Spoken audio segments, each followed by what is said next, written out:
These are the 5 main objections that you will hear aimed at Christianity. Listen to this episode to find out how to answer and refute them. Hello and welcome to Gospelological. In this episode, we're going to be examining the 5 most common objections that critics raise against Christianity, and we're going to examine how to refute them. I'm your host, Shepard Wagner, and this is Gospelological.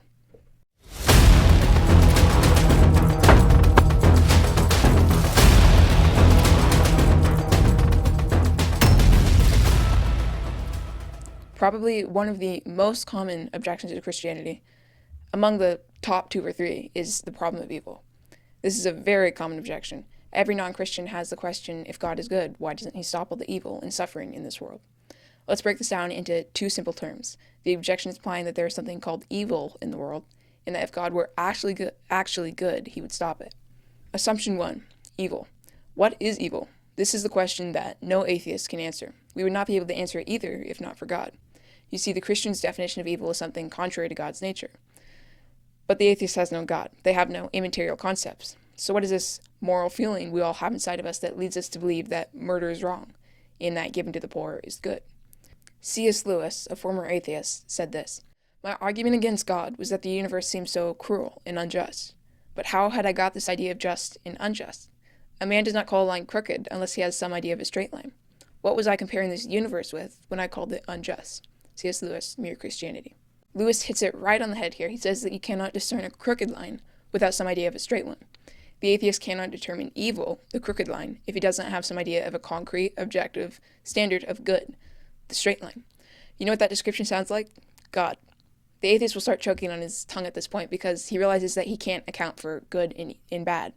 Therefore, he's unable to say that there are bad actions if he does not have God. Assumption 2 is God. This assumption states that if God were real, he would abolish evil forever. This assumption is honestly kind of ridiculous because how do you know what God would do?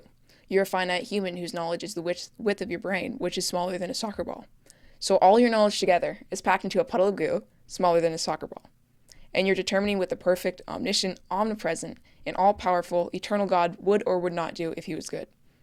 Plus, in order to know for sure that God would abolish sin if he were good, you'd have to be infinite in your knowledge. You'd have to be all-knowing. In order to know anything for sure, 100%, you would have to be infinite in your knowledge so that your mind can reach every single remote place in the galaxy, every single work of literature, have access to every part of God's mind. Also, how do you know that evil is not being used to God's supreme good purpose? For example, when a father disciplines his child, the child could say, "You are not good, you hate me, you're evil." Sound familiar? The child doesn't realize that the father is using this unpleasant experience to form the child's character, and in the end, it will work out for the child's good. Proverbs 13:24 says, "He who withholds his rod hates his son, but he who truly loves him disciplines him diligently." In the same way, the atheist can say to God after hardship, "You are not good, you hate me, you're evil." In reality, God loves him so much, he's giving him the hardship for his good. So a response to this common objection would be something along the lines of this: because if God ended evil, he would end you. You are sinful, therefore God would throw you in hell if he ended evil at this moment like you want him to do. But on a more philosophical level, what is your standard of evil? What are you judging murder by to say that it's very wrong? C.S. Lewis, a former atheist, said this: "My argument against God was that the universe seemed so cruel and unjust. But how had I got this idea of just and unjust? A man does not call a line crooked unless he has some idea of a straight line. What was I comparing this universe with when I called it unjust? What is your straight line by which you judge all of their actions? You don't have an objective, transcendent standard for morality, like God, so morality becomes subjective. If I like murder, it's of the same equal value as if you like giving to the poor. Therefore, you cannot judge actions as bad, since you do not have a transcendent, universal standard. Also, you are choosing whether or not God's actions are good. That's honestly ridiculous, like the child telling the father how to run a business. You, the human whose lifespan is at 70 years, have no right to tell the immortal, omniscient, omnipresent God how to run the universe." Objection number 2. Who created God? This is a very common objection raised by non-Christians, but it also has a fatal flaw. They try to trap Christians here by implying you creationists are big about the whole creating prospect. Well, here's a zinger. Who created God? They expect this to be an impossible question to answer, but it's not that hard at all. You see, something has to be eternal. Whether it is a space vacuum or a multiverse generator or extraterrestrial life, Something has to be everlasting to create things that are not everlasting, aka God. If you don't have something eternal, nothing begins. Something has to be eternal. God transcends time. He is everlasting. So a possible response would look like something has to be eternal to create non-eternal things. This is not really an objection because atheists admit that something needs to be eternal.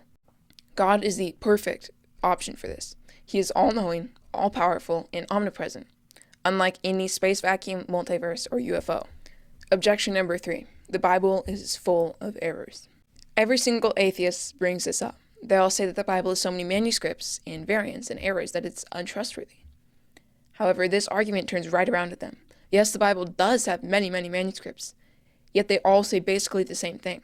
So this is incredible. The Dead Sea Scrolls hold ancient texts, including almost every book of the Old Testament, except for the book of Esther.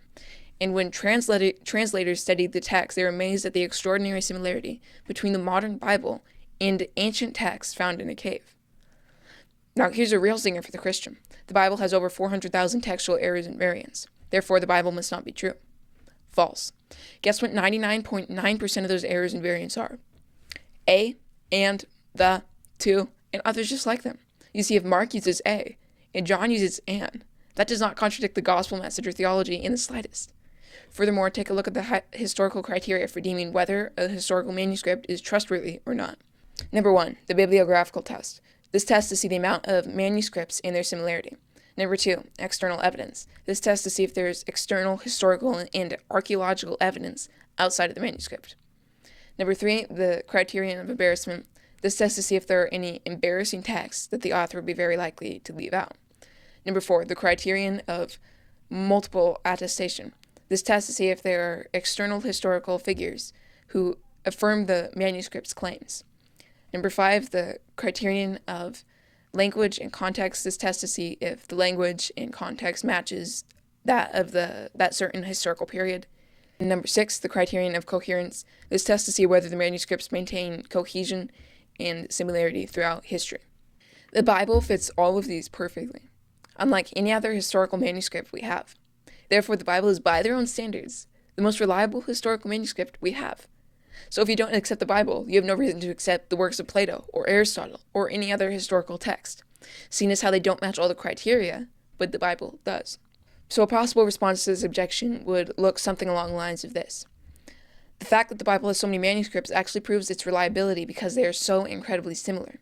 The majority of textual variants are simply words such as a, and, to, and others like them, and these do not change the gospel message in the slightest.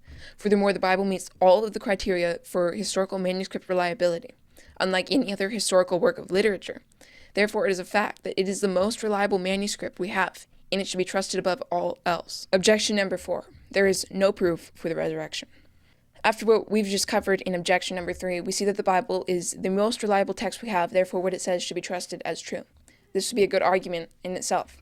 However, there are some helpful facts that you will want to know as further proof that Jesus Christ, the Son of God, did rise from the dead. Paul states in Acts that over 500 believers saw Jesus after he rose from the dead. This means that there are 500 credible witnesses of Jesus after the resurrection. Critics try to explain this by saying that it was a mass hallucination.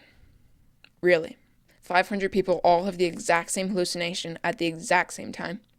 I don't think so. Hallucinations are private experiences, not public experiences shared by over 500 people at the same time.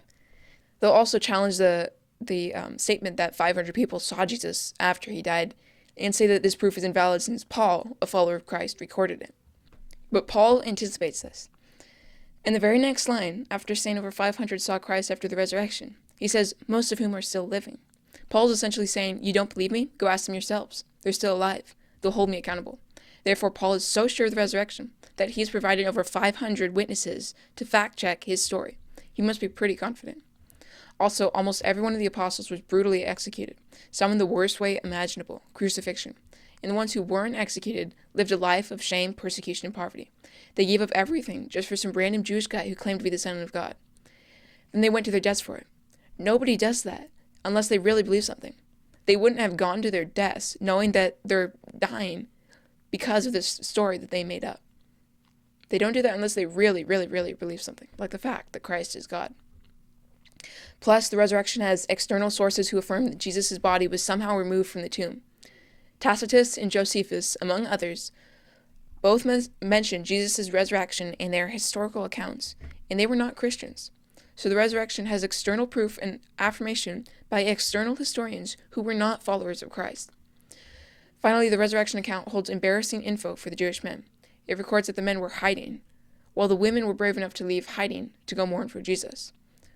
What guy is going to write that?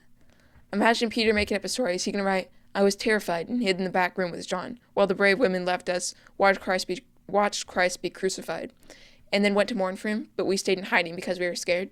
No. He's going to write something along the lines of this. "While the women hid in the back room, we went out with swords, defeated the soldiers, brought Jesus' body back, and comforted the weeping women." But they didn't write that. This is further proof that the resurrection is not made up by men. This is true.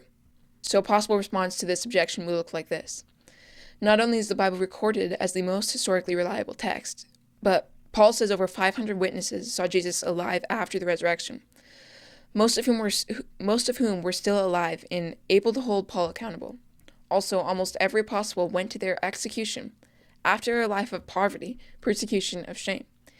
And you're telling me that they maintained the belief that some random Jewish guy rose from the dead when they could have just admitted they made it up, which they would have known that they had, and been saved?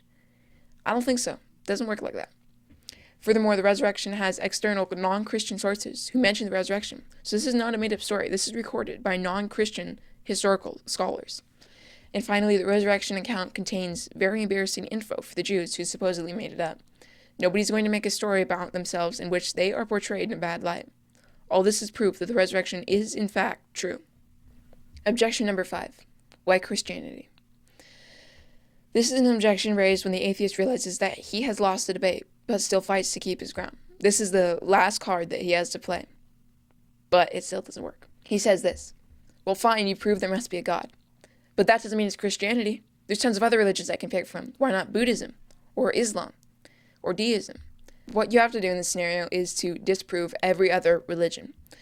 Now let me guess. You heard that and your eyes grew 5 times bigger. This at first glance seems like a daunting feat, doesn't it? It's actually very simple. The key is to take the 5 world religions.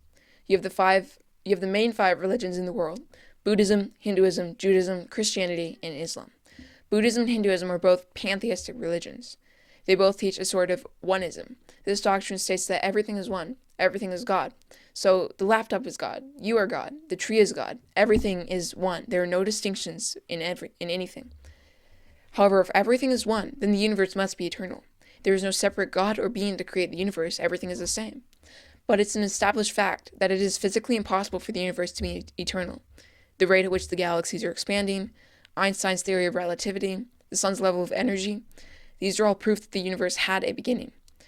Therefore, Buddhism and Hinduism must be false. Most of the farthest religions are also pantheistic, so if they were brought up, this argument could be used against them also. This leaves Islam and Judaism. Islam. The Quran, the main book of the religion, has historical, textual, scientific, logical, and internal contradictions and errors within its pages. And the Quran, unlike the Bible, claims to be the literal word of Allah, so this is word for word. So either A, the Quran is made up by fallible humans, or B, Allah is not omniscient. Both of these disprove Islam. Finally, you have Judaism. Out of all the religions, this one is the hardest to prove, probably because it's the closest to Christianity. But the thing that undermines it is that they have no temple, no priest, and no sacrifices. The Old Testament very, very clearly states that you need those 3 things to atone for your sin, but they don't have them. Therefore, they are not following the Old Testament. If the book contradicts the religion must be false. Furthermore, the Old Testament very explicitly points to Jesus. This is something Christianity can account for, but that Judaism cannot. For example, who is the angel of the Lord, who shows up many times throughout the Old Testament, and is worshipped as God, yet refers to God as if he is not God? And what about all the texts that clearly point to a Messiah? Like Isaiah 53, which is known as the forbidden text, because it so clearly points to Jesus that rabbis refuse to teach on it. There are many of these, and they all point to Jesus. So we have disproved Islam, Judaism, Buddhism, and Hinduism. What does that leave? Maybe Christianity? So in this episode, we have learned how to refute the 5 most common objections to Christianity. As always, thank you for listening. Please like, subscribe, comment, and feel free to shoot me an email at contact.gospelogical@gmail.com. Again, thank you so much for listening, and I will see you in the next episode. I'm Shepherd Wagner, and this is Gospelological.